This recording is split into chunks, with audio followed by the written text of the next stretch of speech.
ওই ব্যক্তি বুদ্ধিমান যে তার জীবনে 5টি খারাপ সময় আসার আগে 5টি ভালো সময়কে মূল্যায়ন করে বা কাজে লাগায়।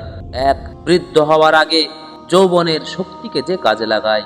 দুনিয়ার সমস্ত কাজে আমাদের যতদিন যৌবনের শক্তি থাকে আমাদের দামও থাকে, যৌবনের শক্তি শেষ আমাদের দামও শেষ হয়ে যায়। ঠিক তেমনি আল্লাহ তার বান্দার যৌবনের ইবাদতকে খুব বেশি ভালোবাসেন।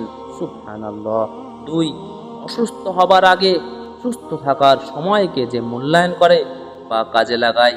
3, অভাব অনটন আসার আগে সচ্ছলতার সময়কে যে মূল্যায়ন করে। 4, ব্যস্ত হয়ে পড়ার আগে অবসর সময়কে যে মূল্যায়ন করে। 5, মৃত্যু আসার আগে জীবিত থাকার সময়কে যে মূল্যায়ন করে ওই ব্যক্তি সবচাইতে বুদ্ধিমান। সুবহানাল্লাহ। ভিডিওটি শেয়ার করবেন। আসসালামু আলাইকুম ওয়া রাহমাতুল্লাহি